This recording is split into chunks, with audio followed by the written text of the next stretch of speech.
Hello there.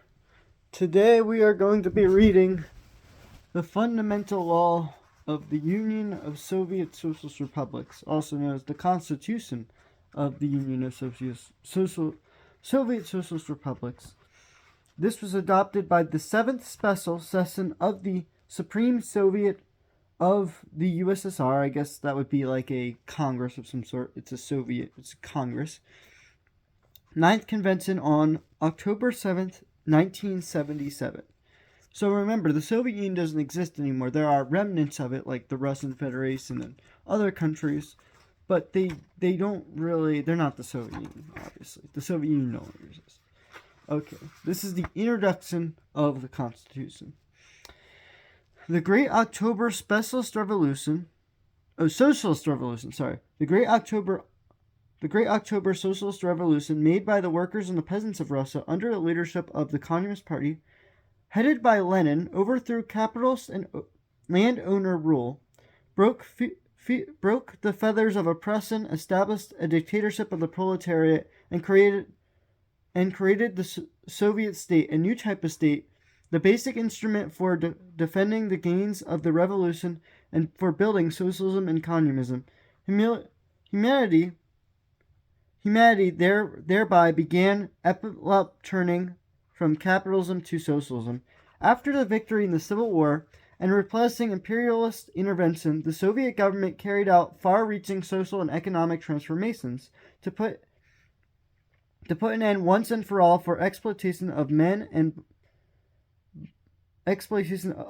by men, acknowledges between class and strife between nationalities, the unification of the Soviet republics in the Union of Soviet Socialist Republics, multiplied the forces and opportunities of the peoples of the country of building of socialism.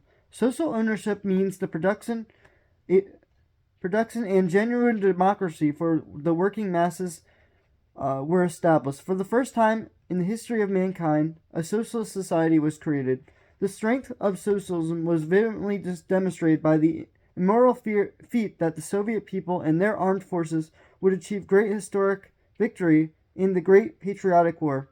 This victory is consolidated with the influence and international standing of the Soviet Union and created new opportunities for growth forces of socialism, natural liberation, democracy, peace throughout the world.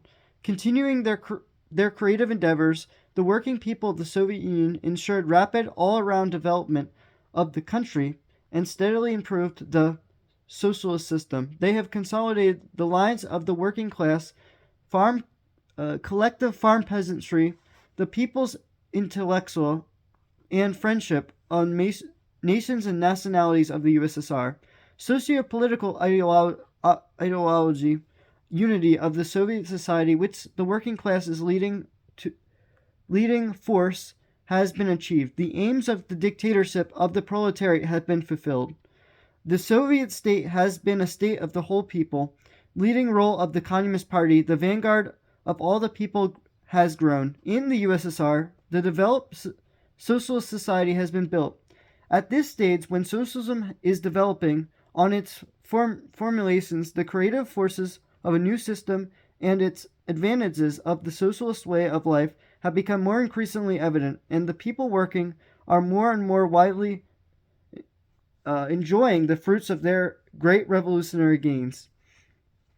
It is a society which powerful productive forces and progressive society and culture have been created, in which the well-being of the people is constantly rising, more and more favorably conditions being provided for an all-round development of the individual.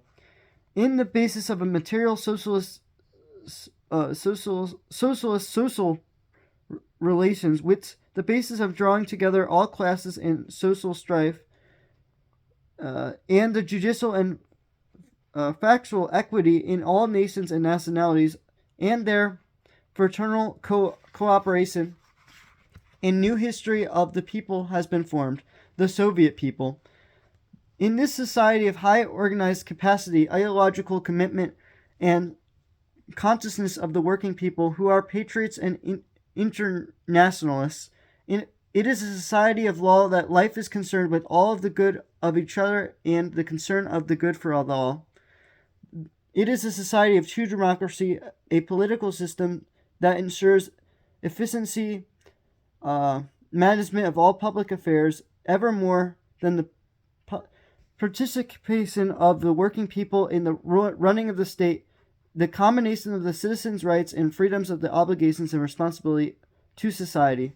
Determining a social society in nature, logical states onto the road of communism. The supreme goal of the Soviet state is the building of a classless communist society in which there would be a public communist self-government. The main aims of the People's Socialists are to lay the material and technical foundation of communism, the perfect social reforms and transformation into communist relations, mold the citizen of a communist society, to raise the people's living and cultural standards, to safeguard the country's security, and to further consolidate the peace and development of the international cooperation. The Soviet people, guided by their scientific communism and true to their revolutionary traditions, relying on the great social, economic, and political gains of socialism, striving for further development of socialist democracy, taking into account the international position of the USSR as a part of the world system of socialism and consciousness of their internationalist responsibility, preserving the contrary ideals of the principles of the first Soviet Constitution of 1918 and the 1924 Constitution of the USSR and the 1936 Constitution of the USSR, hereby affirm the principles of the social structure and the policy of the USSR, and define the rights, freedoms, and obligations of the citizens and the practices of organization in a socialist state of the whole people and its aims to proclaim these in this Constitution. So obviously I don't agree with this Constitution.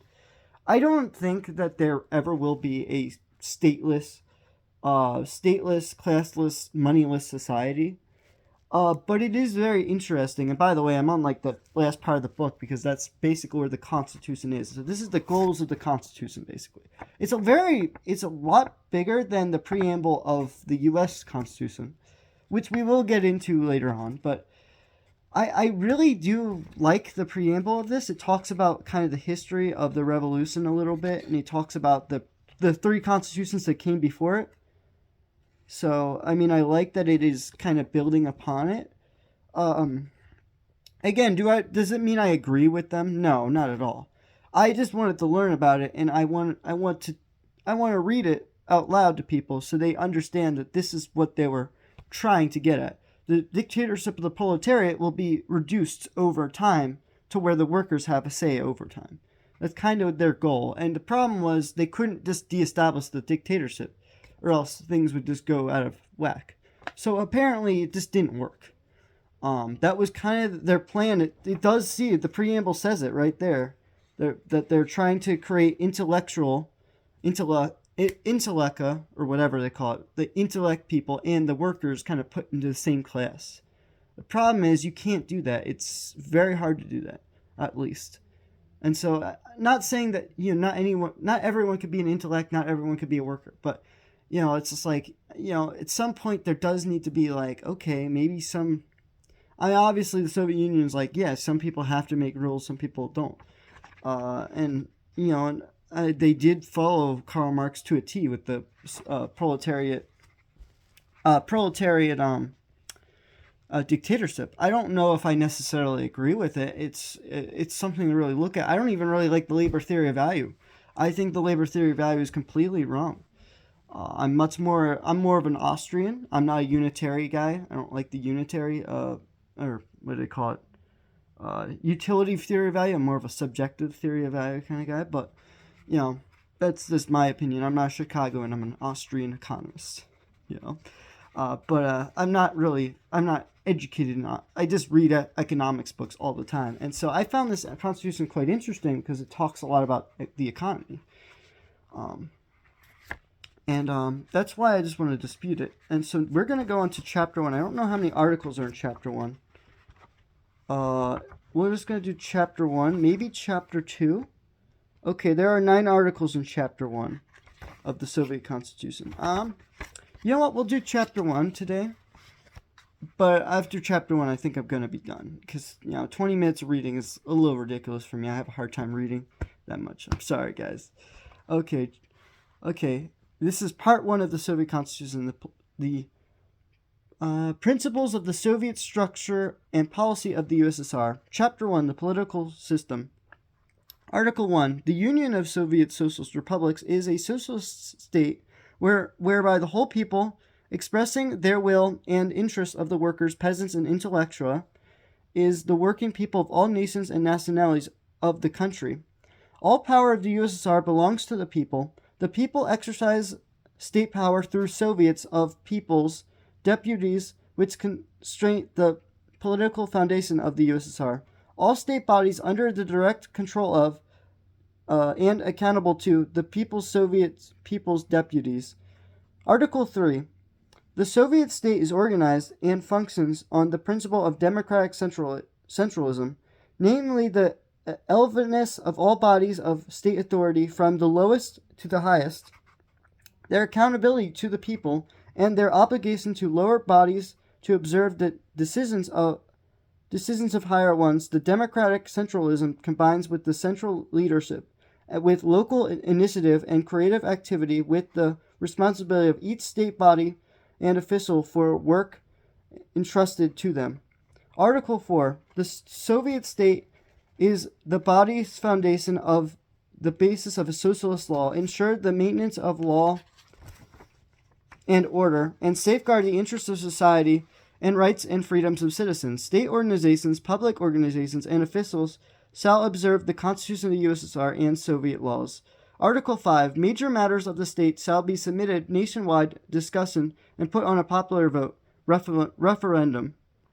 Article 6.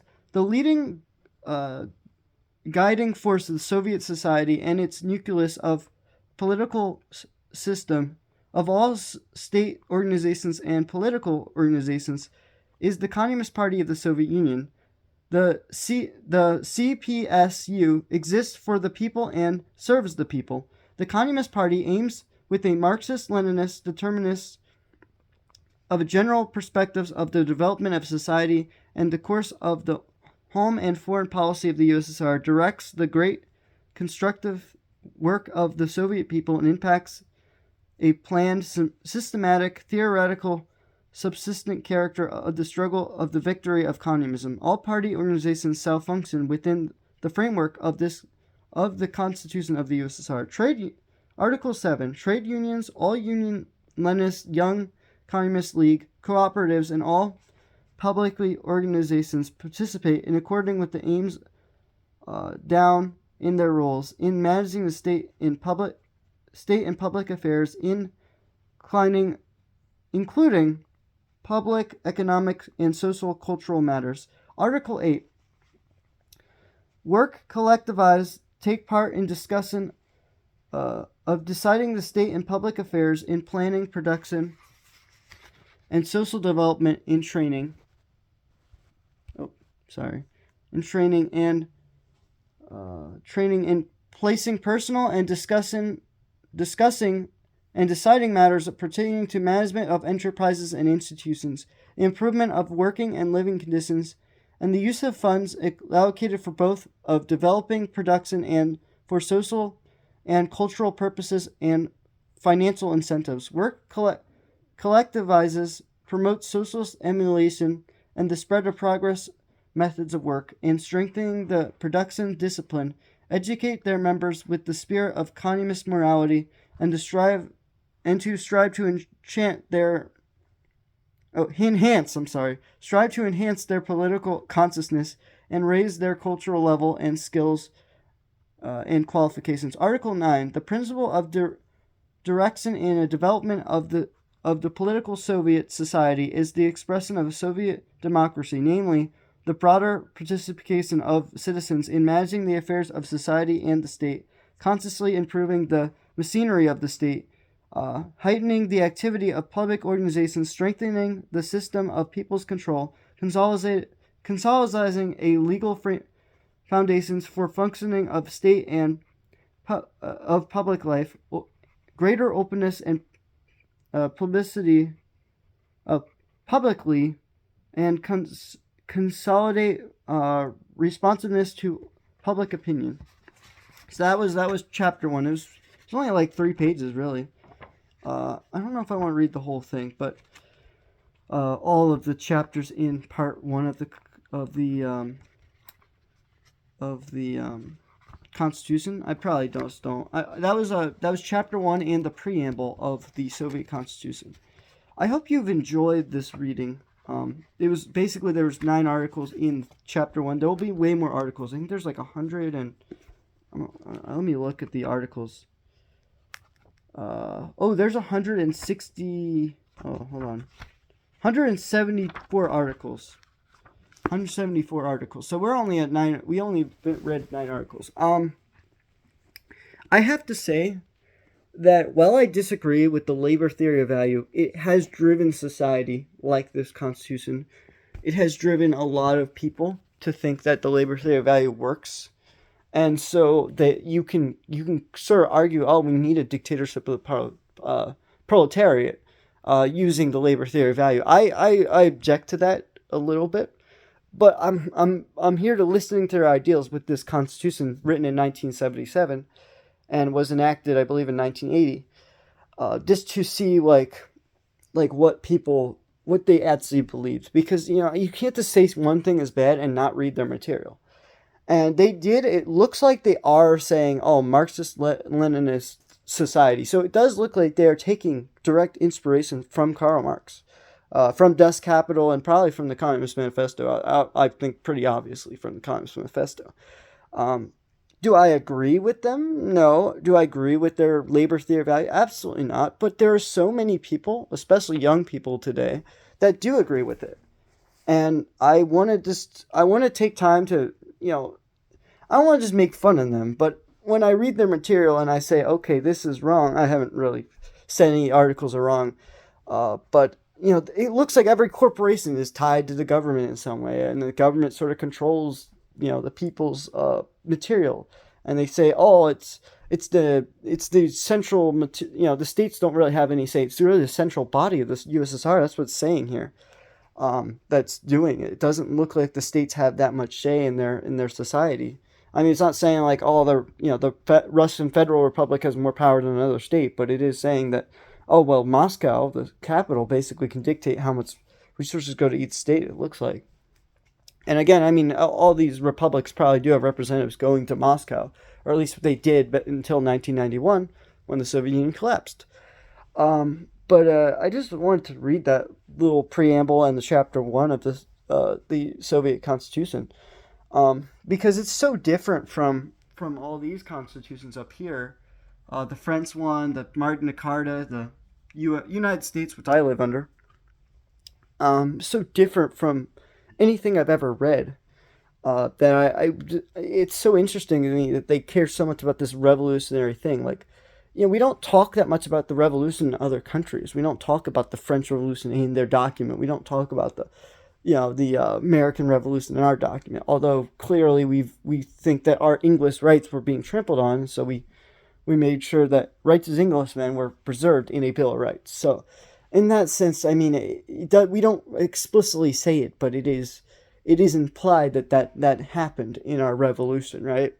It's really interesting to see the preamble of the Soviet Constitution have this. It's very interesting. It actually is very similar to A Conflict of Visions, when he talks about it's a constrained vision of history, but they want to have an unconstrained future.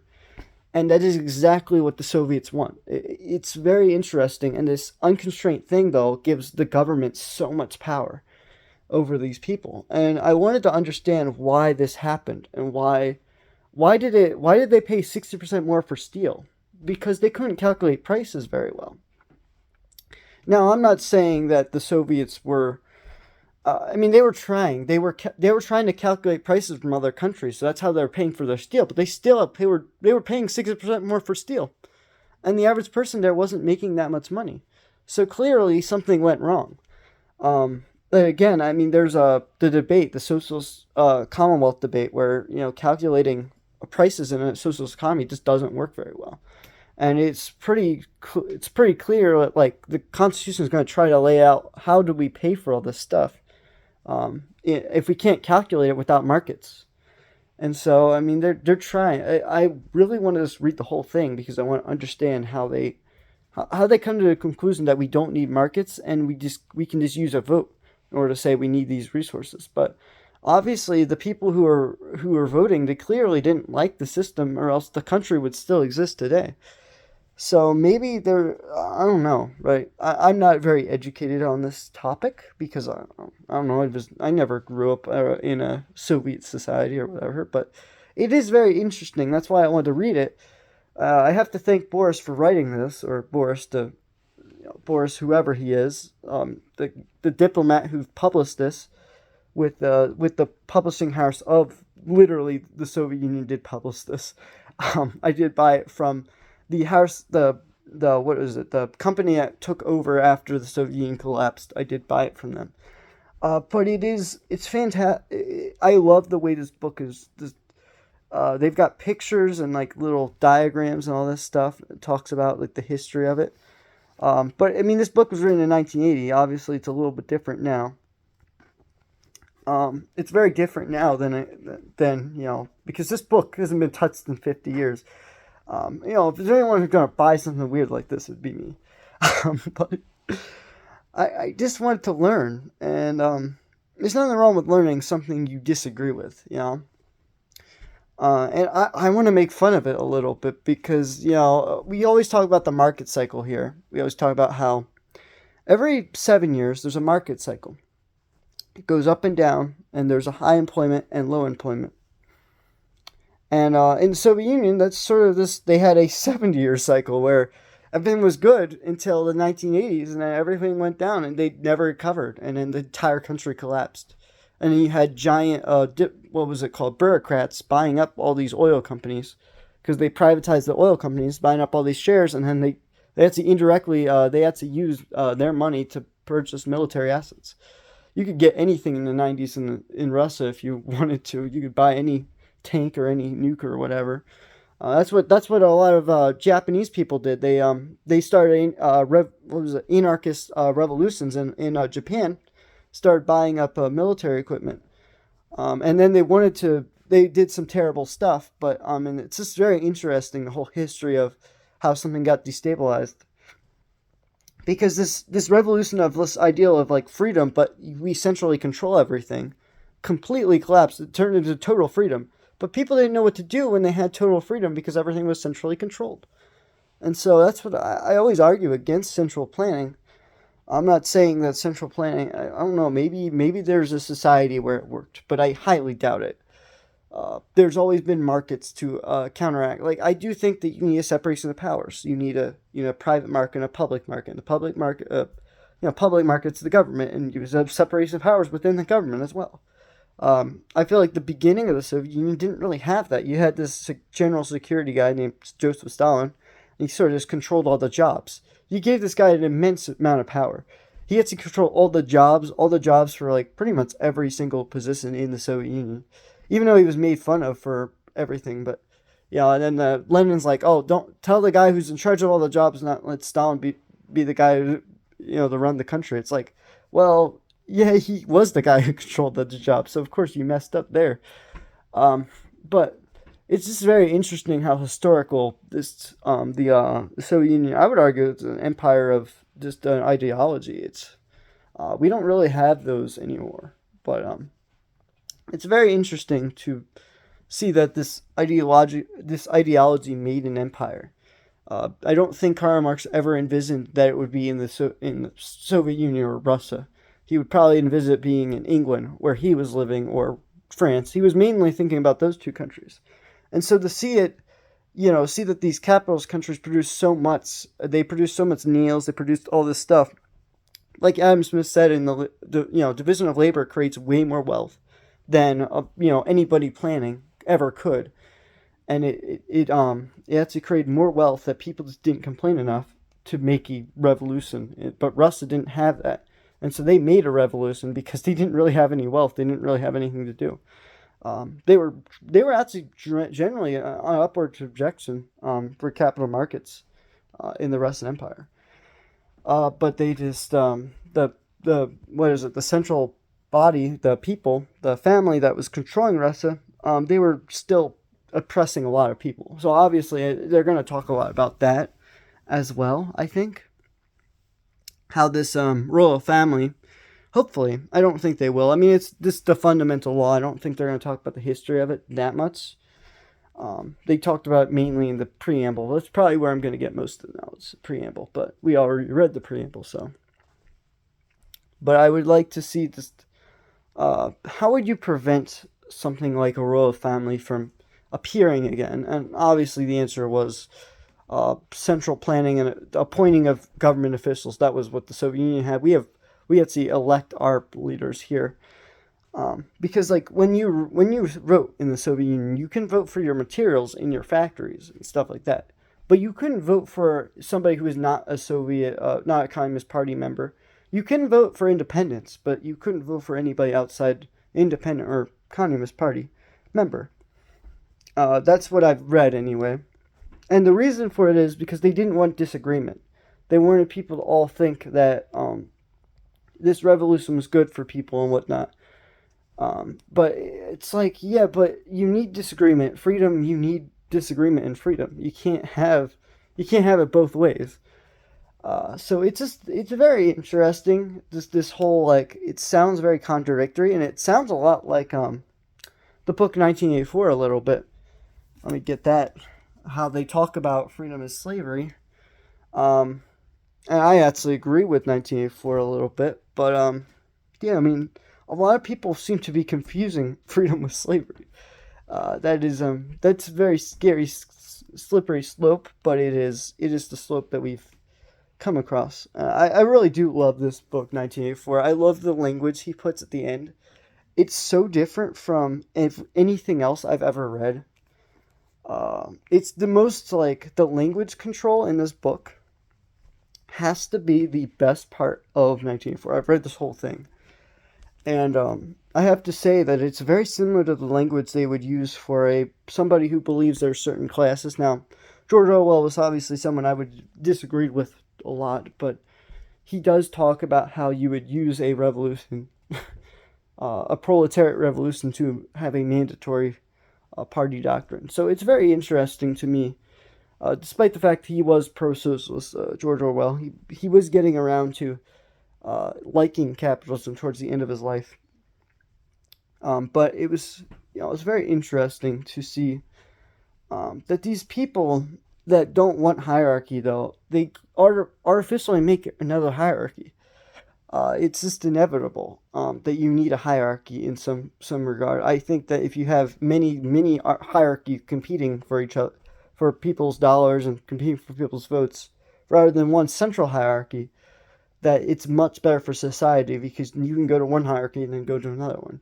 You can go to another bank, you can go to another bank, go to another bank, So that's the thing is you have multiple places to do business. If you have this one party, like the Constitution says, literally the Soviet Constitution said they only have one party.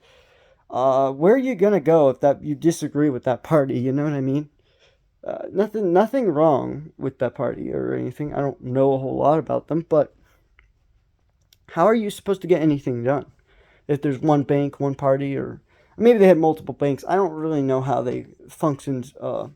Again, we're gonna read more into it. There's 174 articles. I mean, we're only like 100th of the way there. But we will read the other constitutions. I am actually really thinking about the Magna Carta. The Magna Carta, I really want to read that. I've read like parts of it and stuff. So because they talk a lot about judicial systems in the Magna Carta. I'm sure they talk about judicial system in the Soviet Union, and so they talk about it's like a partially it's a completely separate thing apart from the government, the judicial branch. In the United States, we don't have that. So I'm wondering how that works, right? How do you appoint judges without a government? That's something I have always wanted to know. Because in the United States, we do that. We appoint judges using government. Again, a executive leader does that in the United States. So I don't know. But anyway, this has been I am someone and you are some you are someone, I am someone else, signing out, talking about constitutions and different thoughts of patterns of people's uh, main theories, and goodbye.